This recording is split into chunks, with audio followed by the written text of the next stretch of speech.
This summer has brought a new wave of scams targeting seniors. The AARP says it's happening more than ever. Most often it's through phone calls and internet come-ons, promising big lottery payouts and prizes that seem legitimate but are nothing more than criminals preying on seniors. It is a topic our Roundtable guest, former DA and City Court Judge Penny Clute, knows all too well and now writes about for her column in the Press Republican. Your most recent column talked about, you spoke before a group of senior citizens, and they have a computer club in Clinton County. Right. And that probably was a pretty interesting conversation because for many of them, now online, they face some real threats and perils online because just like for so many years by phone, they are often the target of scams. Absolutely. And actually, it's still going on phone. People at that club and since the article have told me about pitches that they've received by phone or lottery things in the mail. Those classic ones are still going on, but the internet has exploded. We've heard about the lottery for so many years. It's the pitch where they've been told that they've won some exotic lottery, usually overseas in some foreign country.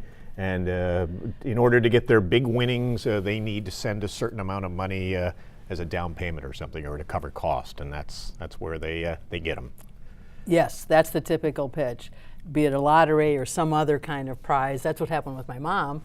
It wasn't a lottery exactly, but you can win a big prize, a fur coat, a car. Just send us. Well, first, just keep buying.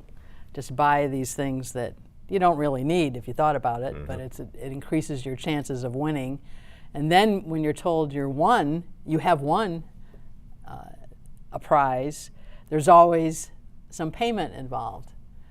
And so that's a huge red flag for people. If you have to pay a handling fee or processing fee, then it's a scam. Your mom, you mentioned, this was back in the 90s when she first was taken advantage of by scammers, and you didn't know about that. The family didn't know about it, and that's not unusual. No, it's not unusual at all, and it's embarrassing to talk about. I feel guilty. As she became aware that she was spending a lot of money, they kept asking for more money, she wasn't winning things, she wanted to get out of it. She did tell them no, but they kind of browbeat her or persuaded her, I think nicely most of the time, and she kept sending money. Then as it dawns that she's being taken advantage of, then she's embarrassed. You know, she feels foolish. My mom was a college-educated person. My dad was a judge and a lawyer. I was a lawyer. That doesn't protect her, though. Anybody can become the victim. She was not a foolish person. They lie. The people on the internet, the people on the phone, they are trained to trick you. They want your money, and they have an answer for everything you try to do. And it must be hard as a family member to finally learn about all this and what they went through, knowing that how traumatic that had to be for them to lose so much money and to be taken advantage of like this. Absolutely. Very hard. The worst part is realizing what Mom went through alone and what she was feeling. One of the things I learned from being DA that helped me a lot in my mom's case, I was able to put words for my mom to what she was experiencing that she couldn't really voice. And she ended up actually testifying in front of a Senate committee and assisting with the ARP in some conferences and making a video. She agreed to be public about it. And that's one of the things I've always really felt good about. Kind of one of the best things I've been able to do was put her voice out for her. You must have been frustrated as a district attorney to see criminals taking advantage of your mother. And back in the 90s, there was not really a lot that could be done. I mean, these scammers were getting away with this. Yes, a lot still are, sadly. But yes, and it wasn't on the radar of law enforcement and prosecution that much. A lot of the scammers, and that is a word that's used, but they're really criminals. Right. they're thieves. And to me, it kind of minimizes. I use that other language too, but I realize it minimizes it to talk about just fraudulent telemarketers or scammers.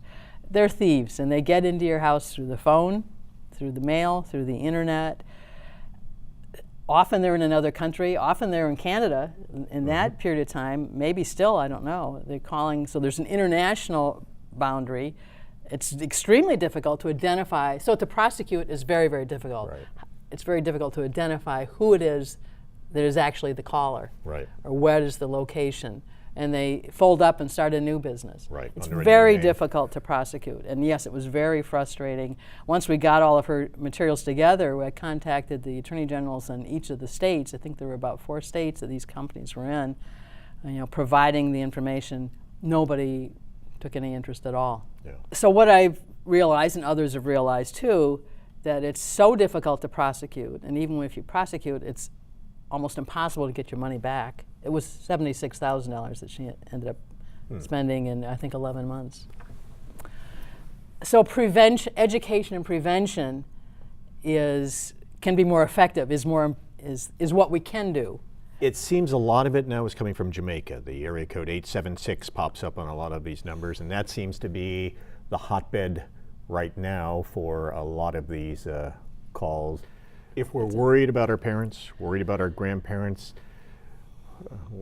how would you advise us to broach the subject with them to try to figure out if they have been taken advantage of? Try to learn more information yourself so that you can make an informed judgment. If they're sending money by check or by credit card, try to get information, which will be tough in itself. And the person may have no concept, like my mom, may have no concept of how much money they're spending.